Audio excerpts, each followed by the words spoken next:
By the end of this episode, you will learn real estate investment tips that no one teaches us physicians so that you can win financially without having to work hard at it. Welcome back to another episode where I help younger physicians decrease stress and increase income by transitioning from corporate to independent practices, even without any business experience. In this episode, you'll discover three things. Number one, the benefits of self-directed IRAs and solo 401ks that really no one teaches us doctors. Number two, how physicians can invest in real estate through private placement offerings and benefit from generating wealth and potentially saving tons in taxes. Number three, one of the most important qualities to possess for success in real estate investing. So today we have a conversation with Randy Langenderfer, who was a compliance officer for large healthcare systems and dealt with physicians a lot, and now is a real estate investor who loves multifamily property. So here we go. So we're here with Randy Langenderfer, here to talk about real estate on the Independent Physicians Blueprint, where we teach and help physicians ditch corporate medicine and corporate controls to decrease burnout and decrease stress and generate wealth in this crazy world that we're living in. So Randy, thank you for coming on the podcast. It's a pleasure to have you. Like I was saying, when we first met, it was as if I could have hit record, and with the knowledge that you were giving me with real estate and what you've done in your past and how you've helped and actually worked with physicians on a different side before going into real estate. So tell me a little bit about yourself and tell our audience what you do. Well, thanks, Dr. Pierre. It's a pleasure to be here today. I really want to thank you for the opportunity to be in front of your audience. And so Randy Langenderfer, Houston, Texas. My wife always says when I get in these podcasts, I don't talk about my personal life. So I am a husband of many years. I have 4 adult children and 5 grandchildren. My kids are spread all over the country from Asheville, North Carolina, Cleveland, Ohio, Seattle, Washington, and we have a special needs son that lives with us here at home in Houston. So and my journey really started. I'm probably one of those guys that created a lot of headache for you guys. My last stop was as the chief compliance officer at the Baylor College of Medicine in Houston, Texas, a large life sciences organization that's got physicians and research and education. I spent time in Ohio is where I am from. I started at ProMedica Health Systems in Toledo, Ohio, large integrated delivery system today. Moved on and built another shop at University Hospitals Health Systems in Cleveland, Ohio. Was there for about a little over a decade or more. Kind of like physicians, I got fed up with real estate, with healthcare, and got out of healthcare for a while. For 5 years in a private equity company, a Carlisle-based company called Goodyear Tire and Rubber called Vayance. And like a lot of physicians, wake up one day and you wonder, what am I kind of doing? Why am I doing this? I'm consciously competent at my job, but not something I really love anymore. It's a good income. It's a great income. But so I started looking for other things, and that's what got me into real estate. So what were you doing in all the health systems? Was it always compliance? Was it always so I got C-suite? I'm an old dog. I started at ProMedica Health Systems, and I actually started an audit shop there. And I lived through the evolution of HMOs and physicians' practices. And so I really kind of learned the business from the bottom up of going in and auditing those practices and auditing the insurance company on behalf of the corporate entity, ProMedica. Also lived through the evolution and the beginning of the compliance generation. And so that was in the early days when nobody wanted to be a compliance officer. So they appointed me, I guess. I don't know necessarily why, but I got appointed as the compliance officer. I spent most of my career in the compliance, internal audit, cybersecurity, all those things that from a governance perspective. Fast forward to today, I'm actually on the board of directors for Summa Healthcare in Akron, Ohio. So I have been there for a long period of time. And there's another whole podcast. We're in the process of selling that to a for-profit entity, which has been a So Summa Healthcare is a nonprofit? Summa Healthcare is a large nonprofit in Akron, Ohio. So how does a nonprofit sell to a for-profit? They have to change the corporation? What are the tax implications of that? Well, the tax implications for the I've intrigued you. The tax implications for the buyer are huge. And so what happens is, very simply, is who owns a health system? Well, nobody. The community does. They're for community involvement. So the buyer is a large venture capital firm. It's in the news, so I'm not saying anything. Okay. They will buy the health system. They will create a large community health foundation that will fund into perpetuity any kind of thing that the foundation wants to fund, dealing with health, from mental health to physical health to putting kids back to school, et cetera.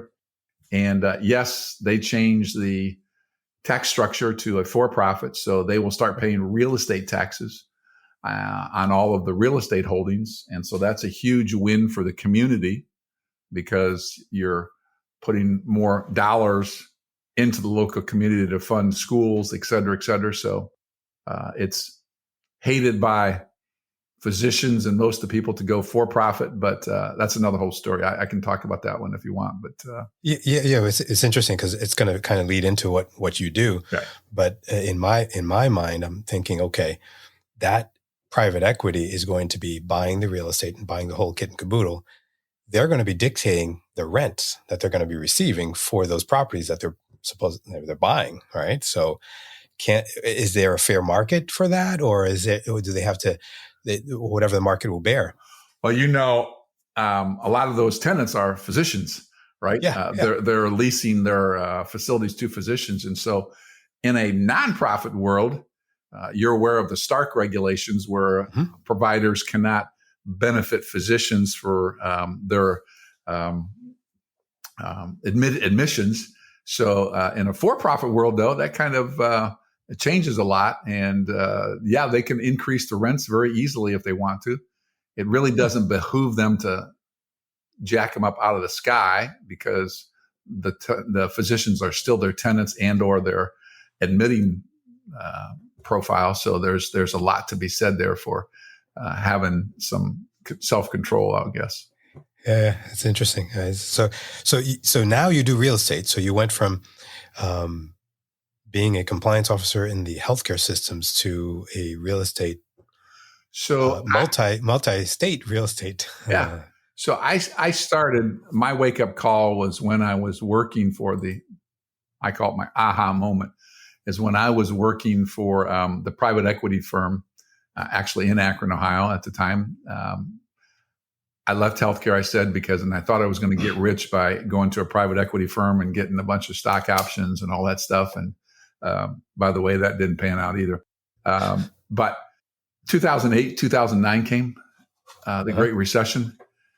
Private equity companies are great financial engineers. And so I was really afraid I was going to get laid off, not because of any performance issues I had done, just because the economics, executive making a really good buck, blah, blah, blah. And so I started to look. So the idea of passive income or another income, passive would be the preferred, because I really didn't see I could start something making as much as I did in corporate world. So I looked at franchises, I looked at buying businesses, and they were all had their pluses and minuses. But I really landed on real estate at the time. I had a brother-in-law who was a very well-educated guy, worked for a large banking system, and he brought me into it, and we flipped houses. We became hard money lenders. For your audience, that means we lent money to a group. I was living in Cleveland, Ohio. We lent money to a group in South Florida in Dade County, Miami area. They would buy the houses. They would make renovations. They would sell the house, and we would get a percentage of interest. We were making 12% on our money. So that's what a hard money lender does. And so that's where I got the juices flowing, because the concept of passive income, I could maintain my day job and my income while building a passive income stream on the side. That's what really got me into it. So If I can ask a personal question, Sure. at that time, were you borrowing money to do that, or you were using your own monies? I was using my own money, and so I'm a finance MBA and a CPA, and I broke all the rules that a most traditional financial advisor would tell you. Is I borrowed from my IRA. Okay. To fund. So there's another venue there, another whole probably show about self-directed IRAs and how you can use your money. And physicians should really consider a solo 401k where you can put up to $60K a year into that. And there's a lot of advantages to that for a physician to do that, especially as you're growing your practice. That's if you own your practice. But if you're an employee, if you're That's hospital correct. employed. That's correct. Well, a lot of times, though, physicians, I heard you on your side gigs, physicians are going to have a separate LLC or a company where they consult or they moonlight through, and they could do their solo 401k through that entity.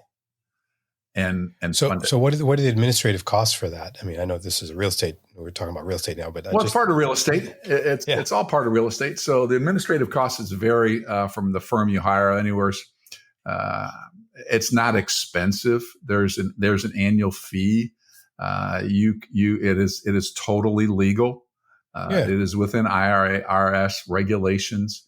It's a burden to do administratively, a hassle to fill out the paperwork and stuff. But look, if you're a physician, you can put $60K a year in a separate IRA that from your consulting business. That's attractive. They're fairly minimal. I don't know. Is it 401k or is it an IRA? Do you have 401k and IRA are the same thing, just different tax regulation, just different sections of the code. But yes, it's an IRA. They're called solo 401ks. Somebody contacts me, I can connect them with several different operators that will do that for them to help them set it up. But for the physician who has a good income stream and passive income stream, that's an option for you too. You can put it in a solo 401k. Then you can invest in whatever you want to invest it in. Cryptocurrency, gold, real estate, whatever. It's really a creative way if you don't want to use your spendable income now. Caution, you are using your retirement money. So the traditional financial person would not advise you to do that. No. And I'm just asking because that's what you did.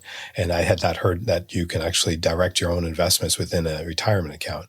So there's a little hack for your audience. Yes, you can certainly do that. There's two ones, self-directed IRA or what's referred to as SDIRA. You can Google that and you can hear or solo 401k. Contact me afterwards if you want to talk more about it. I'm happy to give you some guidance, but you can put your retirement money. Now, as you said, I can't, as an employee, I can't move my employer-sponsored plan to a self-directed IRA. So you've either got to have a former employee, like when I left my former employers, that's what I did. I moved my 401ks from my former employer to the self-directed IRA. Gotcha. That's interesting. Yeah, it's a great tool. So you started off with flipping houses or funding flipping houses. To how long did you do that for? So hard money lender, I was living through the Great Recession of 2008 and 2009. So I got involved in that in probably 2010 or so, and was doing that for a couple of years. And then I didn't have anywhere near the income from that to step away from my day job. So that's when I moved to Houston, Texas, with the Baylor College of Medicine because I needed that income. And I continued to do that for probably 3 years. And then when I came to Houston, I got involved in one of the educational arms here. The first one was called Lifestyles Unlimited, where they taught you both how to do single family and multifamily. And I really fell in love with multifamily. And I fell in love with multifamily because I learned that another thing that physicians want to know is you can buy large apartment buildings with a non-recourse loan versus if I'm buying houses, that's a recourse loan. So what that means is recourse just means the bank, you put up assets when you take a loan out to buy a house. If you default in your primary residence, the bank could come after you for your personal assets, your car, your house, your bank accounts, whatever. A non-recourse loan is that it's set up and says the only thing the bank can come after in the very worst case is the asset itself. So if I buy a 100-unit apartment building for $15 million and the bottom drops out and it fails, I lose my investment, but they can't come after me for my personal assets, my house, my cars, my savings accounts, et cetera. And so that was key to me because I had attained some assets and I didn't want to lose them. And and even if it's protected in an LLC, how does that work? Absolutely, because it's just funding that the government does through their. Okay. They want to encourage. Kamala Harris is out now saying we want to do 3 million new units if she gets president, and so the government wants to promote housing and home ownership in America, and so it's different than if you buy a warehouse or a strip center or an office or those are recourse loans. You're personally liable, but multifamily, anything bigger than a 5-unit property is you can get non-recourse debt on. That's huge for physicians too. So you're not gambling all your future income and any other investments you've had. Yeah.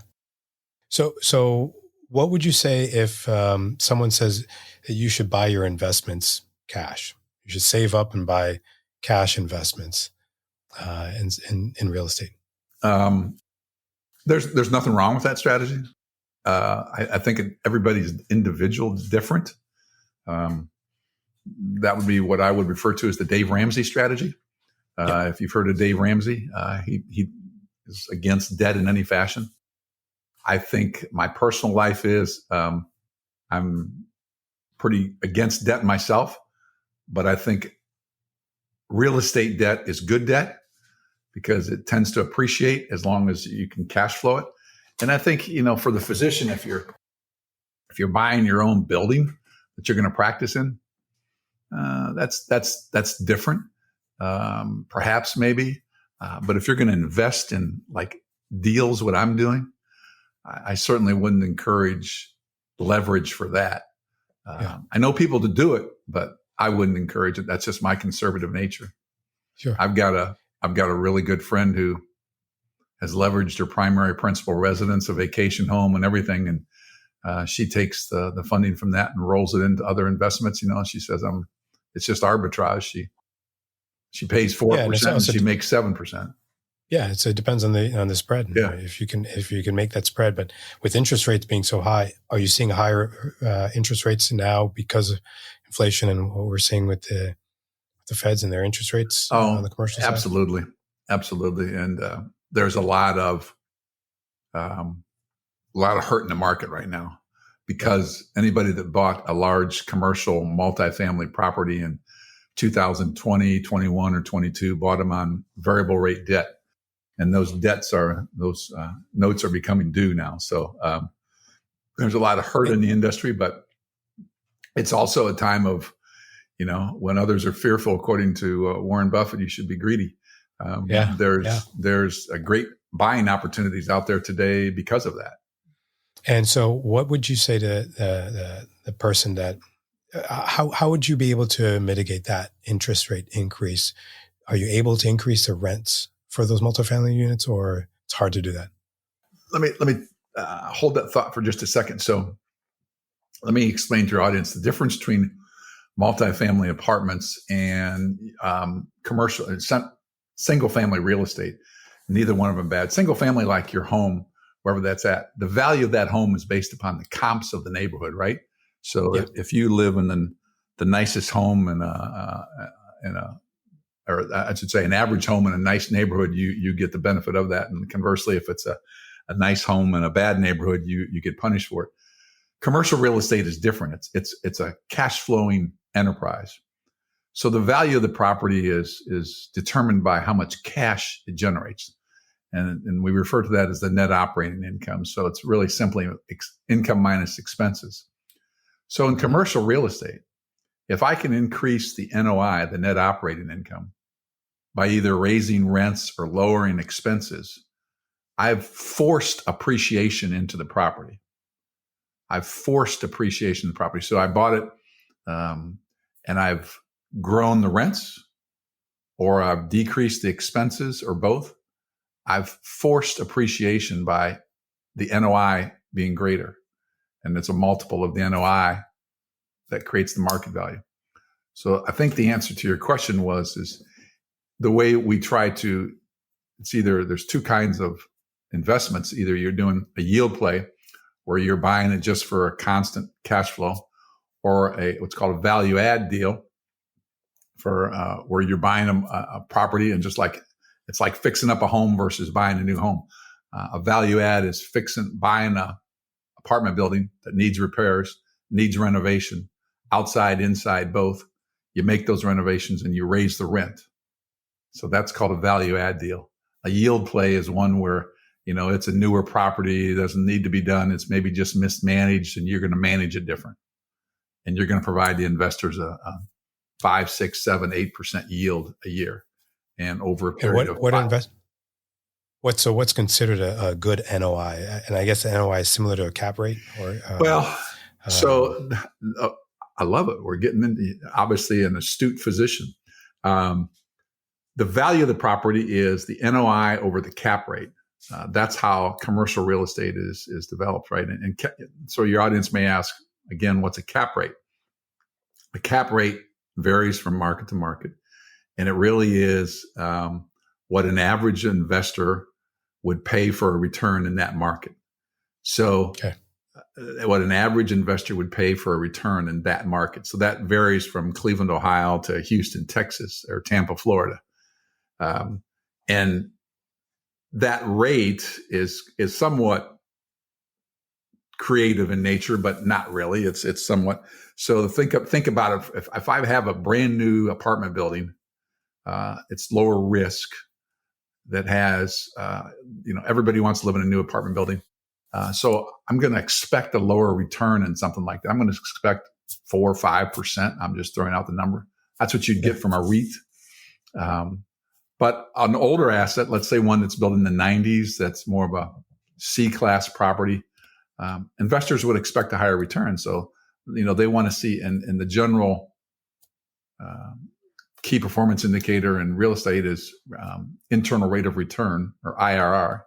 So we look to create, my company, InvestArc, we try to create opportunities that will provide investors a 6 to 8% cash on cash yield every year, and an internal rate of return of high teens over a 5 or 6 year period.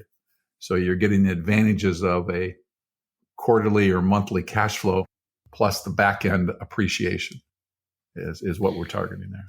Yeah. And so what are the typical exits for let's say, a physician who owns a property like that? Let's say they own a multifamily or even a commercial property that they're practicing in.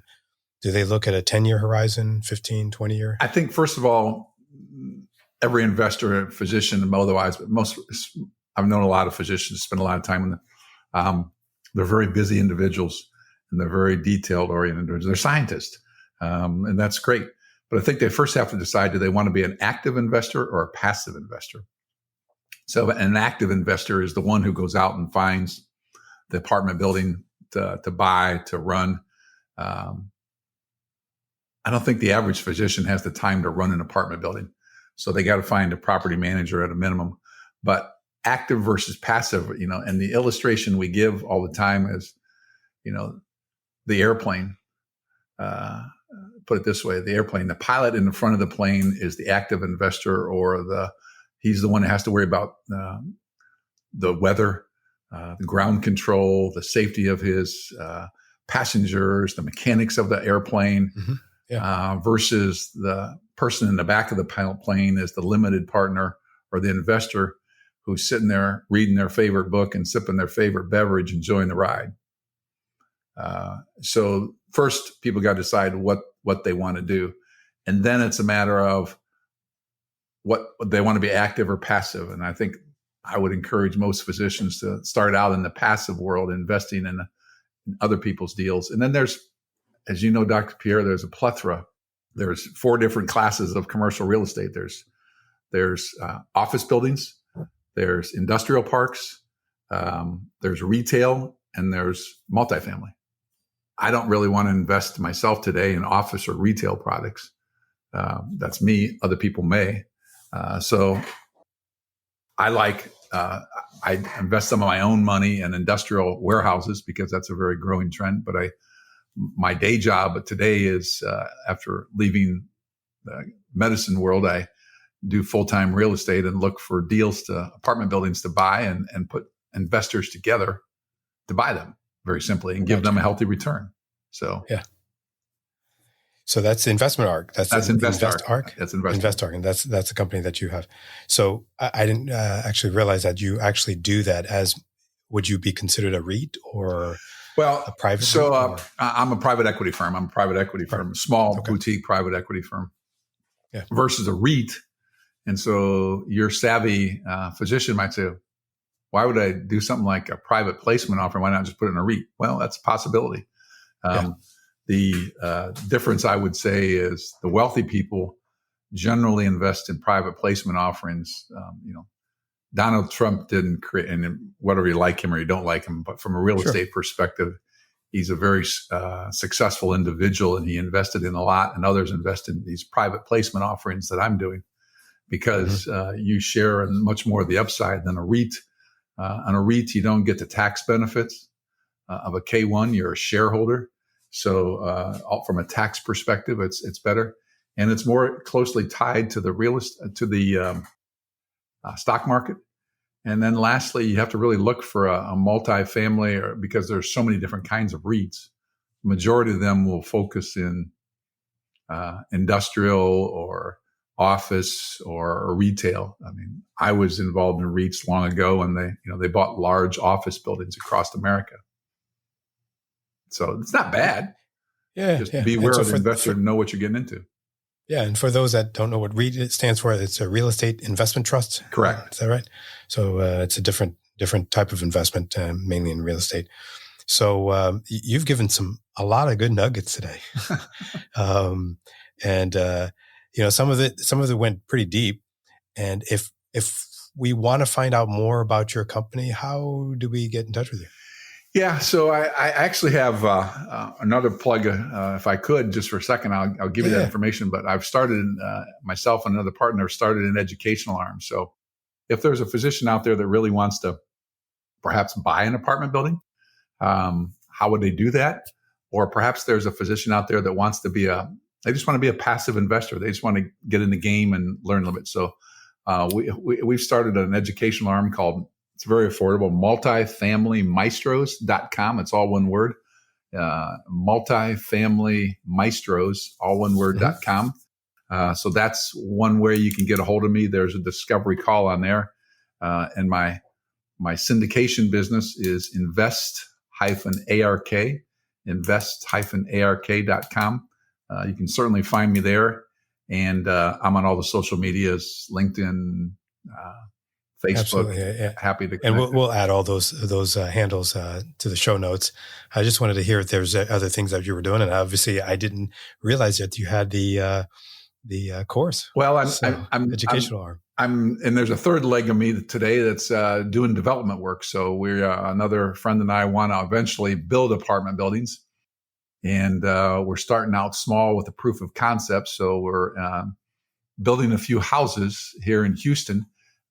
To start a development, that's probably down the road. So really 3 phases to my world after leaving the corporate is apartment syndications, education, and development work is where I'm really spending a lot of my time. And would you suggest to physicians that they should stick to their own market? So let's say you're in Houston, you have physicians in Houston that want to do this syndication work, or what do you recommend? Well, when you buy stocks, do you just look at companies in your own area?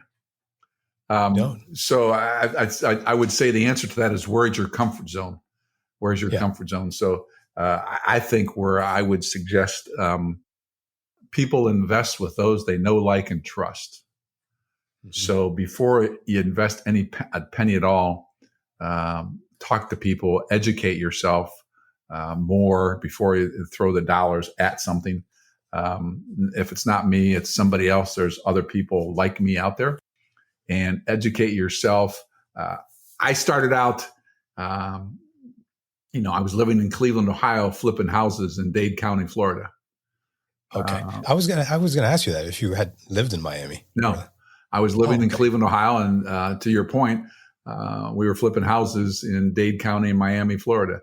When I got into multifamily, I was living in Houston, Texas, and my first two properties were about 150 miles away.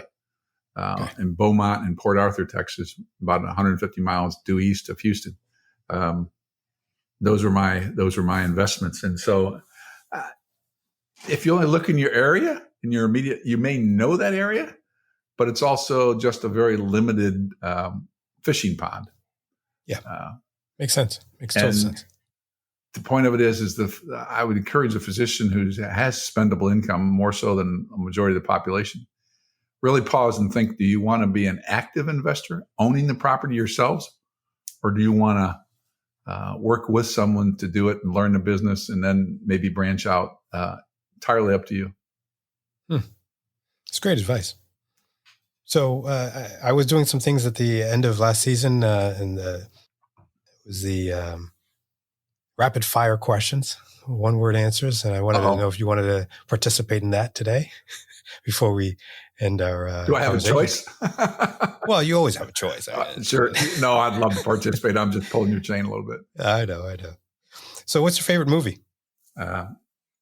Favorite movie? I don't see a lot of movies. I'm going to say I've seen some contemporary ones like Sound of Freedom and The Sound of Hope, but Rocky is right up there for a long-term one, man. That's I know it's a golden oldie, but I love the storyline. That's fine. Actually, one of my favorite movies is Seven. I don't know if you ever watched that movie with the Seven Sins, with Brad Pitt, I think, and with the other guy. That was a fascinating movie. Cool. Anyway, I have not. Favorite car? Favorite what? Favorite car? Mustang. Last book you read? The Clash of the Cultures by John Bogle. I'm sitting behind me here. It's a fascinating read about investing versus speculation, and it's focused on the mutual fund industry. But there's a takeaway for your audience: speculation versus investing. What's the difference? The speculation is somebody that just gives money, throws money at a mutual fund. Investing is what I think we do in real estate. Is you learn an asset class, you understand the risk, you try to mitigate the risk, and you invest. Mm-hmm. Interesting. Favorite vacation spot? Myrtle Beach. I'm sorry, Hilton Head, North Carolina. Hilton. All right. It's going to get a little harder. Best real estate deal to date? Best real estate deal to date is my second limited partnership one, which I invested $50,000 and 4x'd my return in just about 2 years. Nice. That isn't going to happen very often anymore, but a spiritual habit that you practice? Yeah. Oh, thanks. That's a good one. I haven't been asked, but I'm a person of faith. And so I try to have a quiet time of devotions every morning and reflection about what I'm going to do that day. And that's my daily routine, is starting out that way every day. Awesome. So Mindy Pelt, a podcaster that my wife listens to all the time, and she asks her guests, what do you think would be your superpower? Something that you would say, that's me. That's what I do well. I think, I've been asked that question before, and I always struggle with that one because I will say I'm an inch wide and a mile deep. So I think I have a lot of different interests and skills. I would say my superpower is persistence and steadfastness. Stay in the game, start and keep at it. What time do you wake up? I'm out of the corporate world these days, so not as early as I used to. Anywhere between 6 and 7. Okay. One thing that your wife loves about you? It's funny because I've been married a long time, as I said to begin with, and opposites do attract, right? Especially in a married situation. So I'm the type A and she's not. And so I think that she has learned to appreciate my planning and my organizational skills. I think she would readily say she does not possess those skills, nor do I possess her gift with children and her patience. Awesome. So last question. Who's going to be the next president? Ooh, that's controversial there. It used to be you didn't talk about politics and religion, but I don't know. I think we're a greatly divided country these days. It's very sad to me personally to see the divisive nature. And I will tell you, I don't know. I'm going to take the cop out. But what I do hope is that we have a divided Congress so that one party doesn't control the executive branch and the congressional branch. I think when we've gotten in trouble, given our divisive nature today, is when one party has all three branches and can roll legislation through. So I would say that I'm a registered Republican, but I hope that we have a divided Congress so that there is some checks and balances in our democracy. I asked that question to someone else on the podcast, and he told me none of the above. If you know, saw that movie, I forgot the name of the movie, but it was when Richard Pryor was going to be president, was running to be president. He was a nobody. Hey, none of the above. Well, and there's some guy that actually changed his name to something like that as a candidate. I remember recently hearing to be on a write-in. So when somebody writes in none of the above or whatever, that he would get the vote. So I don't know. Awesome. Well, thank you for this conversation. We really appreciate you coming on the Independent Physicians Blueprint podcast, where we help physicians understand the business of medicine and help them really practice powerfully and build wealth that I think we deserve to build. So thank you again. My pleasure. It's really been a pleasure, Dr. Pierre. You have a great day. You too. Bye-bye. Thank you so much for listening to the podcast. If you'd like to hear more, subscribe, follow in your favorite podcast app so you'll never miss an episode.